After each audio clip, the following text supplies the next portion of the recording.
All right. Good morning, everyone. It's 10 a.m. Pacific Standard Time and all time zones in between. Today is May 6th. I can't believe that. Cinco de Mayo was yesterday, 2021. You are on the show called On the Fly with Kai, where every week on Thursdays, we bring you tips, tricks, and hacks for an entrepreneur, whether you're a budding entrepreneur looking at it, wondering about it, or whether or not you've been around for a long time. And today, I'm going to interview on my show a colleague of mine that I've been so blessed to work with literally for over a decade now. And we've just had so much fun. In fact, we began collaborating when he was just kind of right out of the military, starting his first traditional business. And he had just come out of being a human intelligence collector from Monterey. Now he's Colorado based. He's an entrepreneur, amazing networker. But my favorite thing I think about him is he's an activist and he's my friend. I just enjoy the heck out of him. So please let me welcome to the studio, Chris Ward. Hey, Chris Ward. Hey, Kai. Thank you so much. It's an honor to be invited on the Fly with Kai. So I appreciate it. I know, right? And I feel like we're just going to have a living room talk because we talk almost every day. I love that. But hey, your background is so interesting. And because we're talking about tips, tricks, and hacks for the entrepreneurs, how did you become, that's my favorite question is, how did you become an entrepreneur? Like, I know you came from the Army. Thank you for your service, where we talked about this, where you were really told what to do all the time. Like, I don't understand. It's got to be a big leap to go do your first venture, which was a jazz record label. Why did you do that? Why didn't you go traditional route? Tell us your story.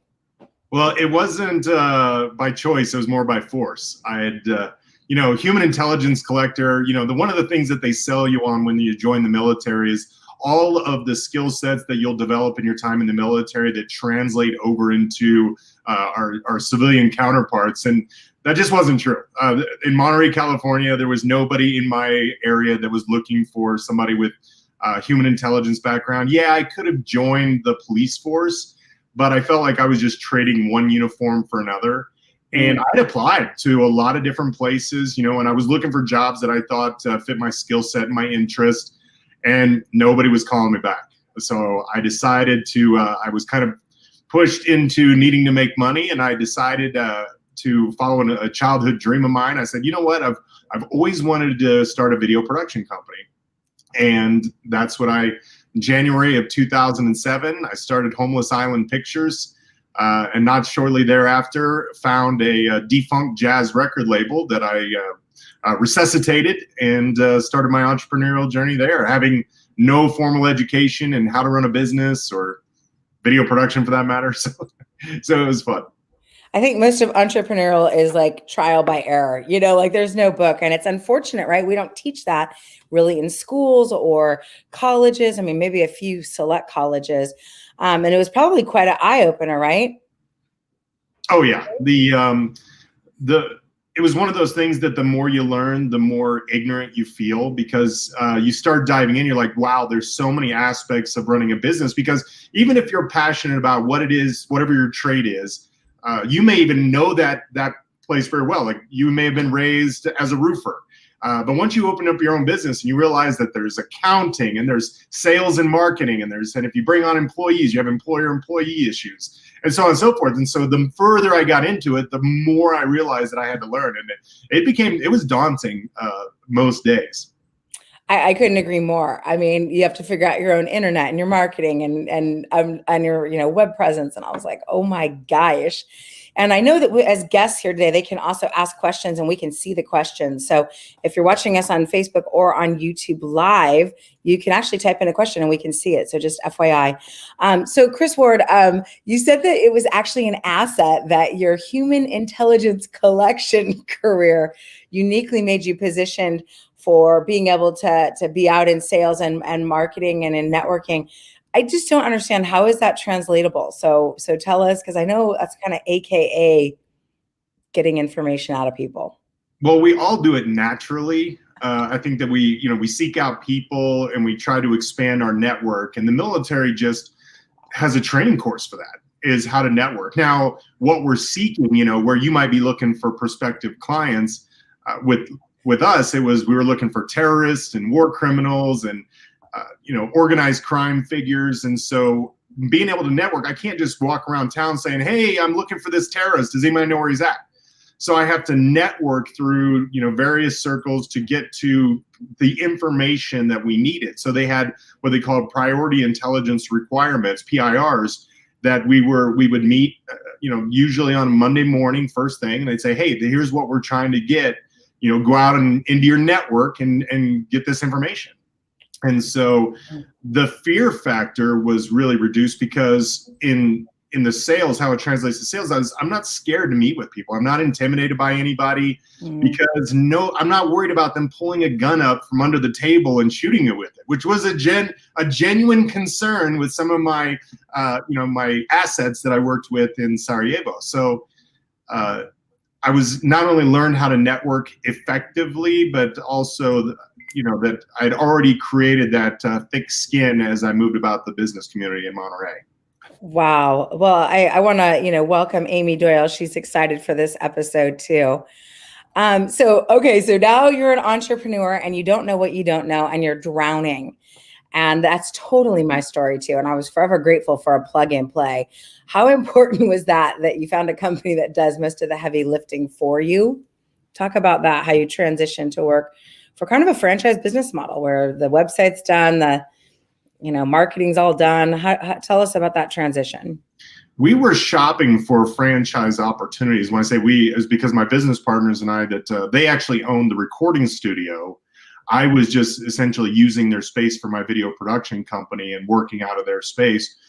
And we looked at other businesses when we lost our company a year later. We were just like, hey, what franchise models are out there? And we were already priced out. Anything that even looked like something that we could be passionate about was too costly.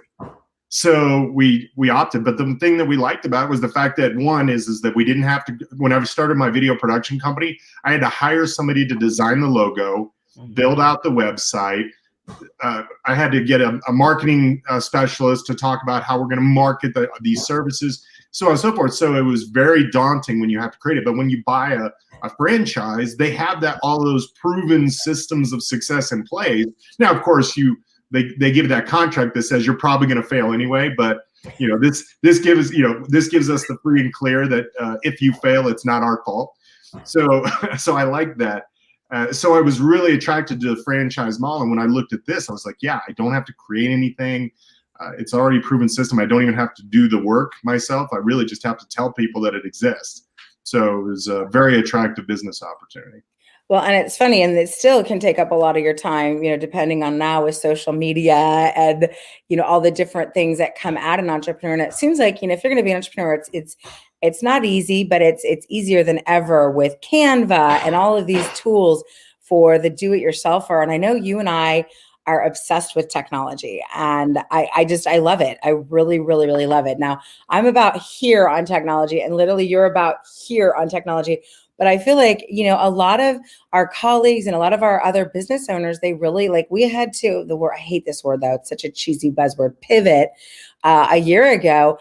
And, I give myself a little bit of credit. I pivoted super fast. So did you. You and I both just went whoop, right? And didn't miss a beat at all. And in fact, if anything, my income went up during this, where some people went down, because I just figured, let's go for it. And how have you been able to do that and embrace technology? Was that always something that you were excited about, technology? How did that translate for you? I've always identified myself as a futurist, and that's just recognizing directions that people are going to go in. And sadly, I don't capitalize on them as well. If I'd have known what Zoom was going to do, I would have bought stock in the company back in 2019, because it was 2019. It was early in the year that I was watching a presentation by an author, and he was doing a Facebook Live, and he had a slideshow presentation. And I saw the watermark down in the corner that said Zoom. And at that time, there was a few people that were doing presentations, but they'd have their presentation boards in the background, often in reverse, and it just looked stupid. So when I saw this author doing this, I contacted Zoom and I said, how do I get that ability? Because we do a lot of PowerPoint presentations. I said, it's so clean, it's so neat, and I can broadcast on Facebook. Sign me up. So I got on there, but it was a new technology. So I started going through the tutorials to make sure I understood how everything did, practiced it quite a bit before I took it out to market to I didn't want to cut my teeth on prospective clients, so I saved them my learning curve by just doing it myself for colleagues and friends and so on and so forth. And by the time it became the corporate system for how we deliver our product or our services, take them to market, I was already very well versed in how to use Zoom and other technologies that exist and the like. I know it was so funny because, you and I both came early to it, and we insisted that the whole team kind of shift and pivot to Zoom. And I remember we got a lot of grief in 2019. They're like, we've been doing conference calls on the phone for 15. And I'm like, okay, it's called Who Moved Your Cheese, right? So if you're not growing, you're dying, right? So I'm sure there's going to be another, platform. Like this is the other platform I've been using, right? Not just Zoom. This is a lot more sexy and fun. So I think that people that love technology, like you and I, we're not afraid of it. Like you can't break it. Like it's super fun. Seem to fare much better in business. True? Oh, absolutely. I mean, the car did not make sense to people who rode horses.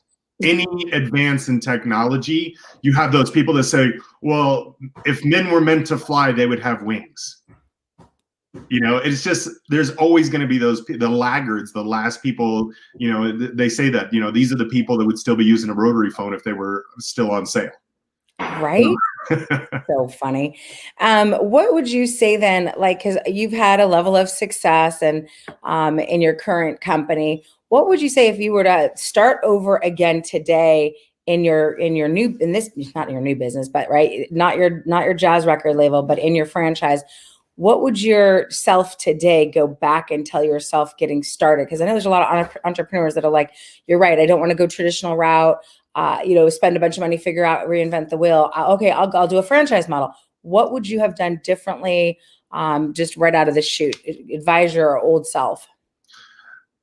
I was blind to the fact that I thought that this would be a turnkey business that would take off without my own, with little to no of my own effort. And I haven't seen a business yet that people can start. And a lot of them are fairly simple systems. We have a very simple system, but it still takes work. And I became discouraged when I found out that not as many people thought that they could benefit from our services as I thought. When I first looked at this, I thought this was revolutionary. I was like, everybody's going to sign up and I'll be a billionaire in 6 months. And it just wasn't the case. Because this is one of those advancements in technology, if you will, is the service that we provide. And there's still people that clinging to the old system.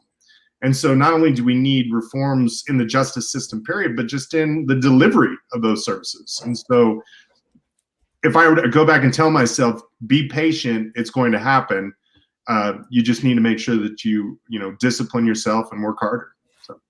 And it's funny because you called yourself a futurist, and certainly, our business model epitomizes that, so it really is the wave of the future. Now, I think that it's interesting because I have done, Amy's like, so true. I agree. So I have done business models because I thought that it was going to be for money. Like I was like, oh, health insurance, that sounds great. You're going to get residuals. I don't really know anything about health insurance. I'm not a big fan of health insurance. You know what I mean? Like it's not a good reason to start a business. Like at least you started a business in a jazz record label because you were excited about jazz. Like I was not excited about what I was doing. And then I saw this social, and they call it social entrepreneurialism now. And that to me is the winner chicken dinner. Everybody's doing it, whether it's making socks where you're giving some money away to charity, right? Like I love that component of that. How important has that been to you in the mission and where you're at today? Just the social entrepreneurial part of it. Well, and we've talked about this. I can't do anything else. What our services provide as far as, this really connects to my heartstrings because as you mentioned in the beginning, I'm an activist on a wide range of different causes. I'm not the keyboard warrior where I just play on Facebook and argue with people. I'm out at protests, I'm voting, I'm supporting legislation and candidates that I feel align with, my energy, my goals. And so I really do participate. And with this, this is truly answering, and that's what a social entrepreneur does, is finds opportunities that, could support or alleviate any community problems that are out there. And I remember Bill Gates said this back, it was probably 15 years ago at a CSA convention, stated that corporations in the 21st century to fulfill a need will be the ones that really thrive. And the foresight of that, and we're seeing it more and more today, that people are taking a deep look at companies and how they benefit the community. And if they don't, a lot of people pull their money out of the, they're like, hey, I'm unsubscribing. I'm not buying your products anymore because, your products are made in in sweatshops. They don't want to support that anymore. So people are really being responsible consumers more so than ever. And that's part of that, social entrepreneurialism is how, we're socially conscious consumers as well. Yeah. I mean, we vote with our dollars. Yeah. So, you don't have to support something that you don't believe in, and you can buy American made if that's what you want to do. And so I couldn't agree with you more. And I think the reason it resonates with me too is I have a women's studies minor and I have a sociology degree, and we were protesting back, in college and getting arrested and sit-ins and all. Yeah. So it really spoke to me as well. And then health insurance, not so much, right? How important is, because we're big fans of Jim Rohn and professional development, and luckily our company really loves us to continue to grow and whatnot. How important has professional and personal development? Like, I know you spend money on coaches and do all of that. Tell someone who's brand new how important that is, if you're a brand new entrepreneur, that sort of working on your mindset. It's critically important because, they talk about you're only going to earn kind of up to the amount of the person that you are and the value that you bring to the community. And the better you are in yourself. I mean, even when people look, when I saw Pitbull speak at a convention, I never would have thought that he was as personally developed and that he actually goes on tour with Tony Robbins.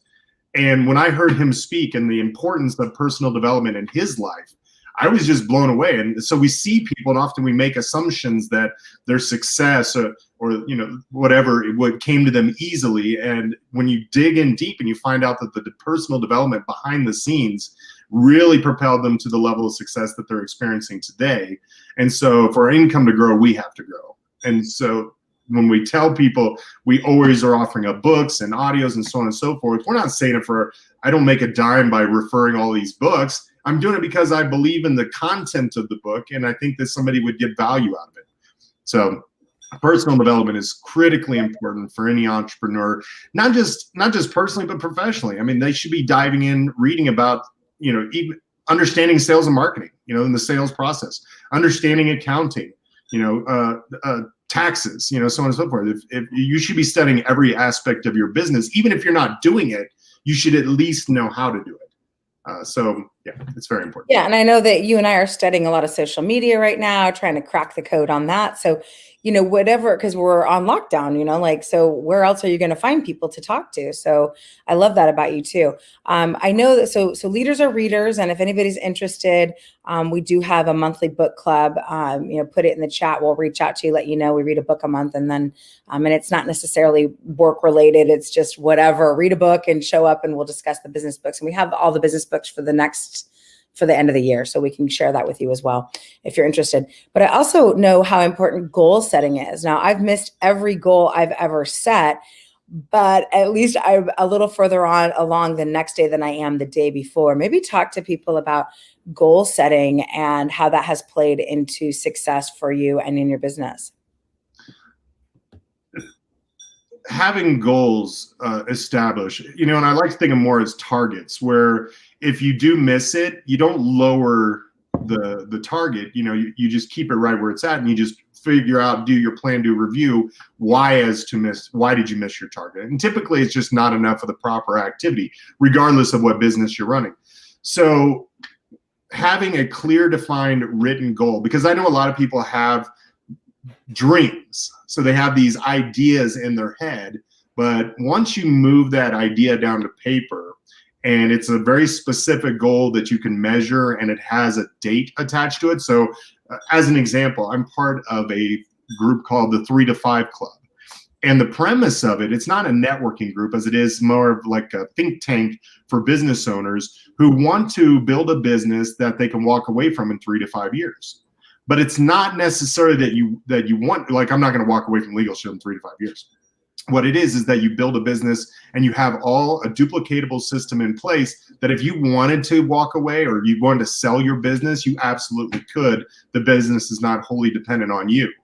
And so now I said, August 22nd of 2022 marks my 15 years with the company. I want to have a business that if I want to take off for 3 months and travel the world, that I could do that and it would not adversely impact my income. So now I've created a clearly defined goal, what that equates to, what is measurable, and now we create the strategies, and the system processes to make sure that that goes in place. And then as you're going along, it's like, am I on target or am I not? If I need to adjust, now I can do that. Now, if I don't get there by August 22nd, I can look back and say, what did I not do to fulfill my goal? So you're absolutely right, is that regardless of where you're at in your business, write it down. Don't be emotionally attached to it, but make sure that now you can kind of set your sails depending on how you're moving towards your goal. And if you're way far off, maybe you need to, clarify your goal. And it's also got to be aligned with your, with what you're passionate about. Because if you're not passionate about it, you're probably not going to hit your goal anyway. Like me getting down to 210 pounds. Probably not going to happen. You might get there, but you may not be able to stay there, right? So I've been there. Hello. It's so funny. I almost used that exact mug today. That's funny, Chris. We're really buddies. This is like a little locker room talk for us. But I feel like, people have these big goals, right? But it's also, what do you do day to day? Like, I remember our number one income earner would say, I love that you're going to want to do this and own this house and that, but what are you going to do today? Because it's the little things that we do every day that compound over time. Can you speak to that too? Because I think you can't just have a goal and look at it and then like 2 years later be like, dang, why didn't it happen? Right? It's your thoughts, your actions, and your beliefs, and that is the biggest challenge. We call it OD on PD, as we've referred to a lot, where people spend all their time on personal development, but no time in activity. And so then they get discouraged by the fact that they're not making the income that they want. And immediately they start pointing their finger saying, well, that's their fault, or it's their fault, or, nobody in my community. I'm like, what? Nobody in your, my father, when I showed him our service, he's like, well, nobody in Ohio uses attorneys. I was like, what kind of madness is that? So I was like, do you speak for Ohio? When did you get elected to that position? So, but people can look at the paint, the picture on the wall and stare at that Maserati. And I think it was one of the fallacies of The Secret, was people believing that you could just think about something and it's going to manifest in your front yard. But they've come back since then. Every single one of those people have come back since then and said, you have to move in the direction of your goals. Like, there has to be activity. You can't think about it all day long and it's just going to appear. You have to take steps in that direction. And so a lot of people can get lost in the dream without taking the steps. So, and it really is really obvious. And one of our mentors said, either you're not doing something enough, and you're not doing something, or you're not doing something right. And 9 times out of 10, it's just not enough, because it is easy to get lost in the woods and think that you're working, and this is what I call it, is like you're working in your business, but not on your business. So that's like, what is my website going to look like? Like, that's not going to make you money. What makes you money, right, as a business owner? And I think you hit it on the head too, with regards to being able to have a business that you could walk away from. Like, I talked to this gal and she does boot camps. Okay, great. How long? What happens if you get injured? What happens if you want to go on vacation? You're just not going to do boot camps. There's no way to do that. So we'll have a sub every now and again. I'm like, I would hate to have a business where I had to show up. And it was 100% reliant on me, because my mom died one year and I took almost the whole year off, and thank goodness, the business model kept going. So I think people, when they start a business, they really should think a little bit more, don't you, about what does this thing look like, this vehicle? How much work is it going to be? Who's doing the heavy lifting? Where is it going to take you? How much is your burn rate? What is it, because your overhead, even in a business like ours, which is really small, if you're not careful, can get out of control as well. So so if you were to leave somebody with maybe just a couple, 3 tips, your best couple tips for an entrepreneur, what would it be? Well, I think the first one is finding a business model that you're passionate about, something that really aligns, that's kind of sexy, that's juicy for you, that's going to wake you up in the morning, and that you're going to do it. And I tell people that if you find something that you would do for free, that's a key indicator that this might be the right business opportunity for you. So that's one, is just find something that you're passionate about. The second is, as you just mentioned, it is having leverage. Because even if you are passionate about it, you're going to have bad days. You're going to be sick. You're going to have a death in the family. And if you can't, if the business, and this is what I talk to people that they're very hands-on, tattoo artists, massage therapists, so on and so forth, doctors, dentists. If you physically have to be in the room with your client to make money, there's no leverage there. Now, if you've got 20 other massage therapists working in your office and you get a little piece out of everything, that's leverage. But if it's just you and that's your business, that's a scary place to be, because as you mentioned, if you get taken out of the game, then you have no income coming in. So that would be my second piece of advice, is definitely to find leverage and create a goal for where you want your business to be. Even if you don't sell it, a lot of people, whenever you create your business plan, is you have to create an exit strategy. What is that going to look like? Where does your business have to be, or what value level does it have to be that you could turn around and sell it? Because I frankly met some business owners here that are trying to sell their business, but their business isn't worth anything. Their business was based on them being in their business. Yeah. This is from a business coach. Met another one that was a auto broker, and so on and so forth. And I was like, yeah, but that was just you. You're not really selling a system unless you're coming along with the package. And so, creating that exit strategy for your business, even if you never do, having it on paper, what do I want my business to be valued at? Where do I want to be, in 5, 10, 15, 20 years? Yeah, that's going to move and it's going to change. But create that game plan. Where would you walk away from, and at what level? What do you want the valuation of your company to be before you would sell it? So, and I like the fact that when you own your own business or you're an entrepreneur, that no one's going to push you out when you're 50, 60. I mean, you could work till you're 100. And I was listening to some interesting stats that, like, people that retire, right, then they slow down, they're pretty much dead afterwards. So you want something to continue to be passionate about. So my recommendation is, I think, especially if you retire early or something, find something to do that, whether it's volunteering or whatever, just to keep going and keep yourself super active. Now, I know you and I are huge fans of Entrepreneur. I'm constantly watching Shark Tank. I got my husband on it. I'm just anything entrepreneur, I'm all about it. He likes Bar Rescue now. I mean, it's kind of funny. In closing, Chris, would love for everyone to be able to, if they want to have a conversation with you about business, about entrepreneurialism, about activism, about social justice, about anything, how would they get in touch with you, sir? Well, I'd love to connect with you on LinkedIn first. So just look for me, Chris Ward, and then look for Legal Shield out of Colorado. You can be able to find me there. On Instagram, you can follow me at Ward of the World all together. And then just Google me. You can find my contact information. I'd love to have that conversation, look at other assets that are available for entrepreneurs to reduce their costs and help protect and grow their business. All right, so I just put your LinkedIn and your Instagram into the chat right there, War of the World. And with that, I just want to say thank you so much. This was probably one of my easiest interviews because we've been working together for over a decade. I talk to you almost every day. 14 years in August.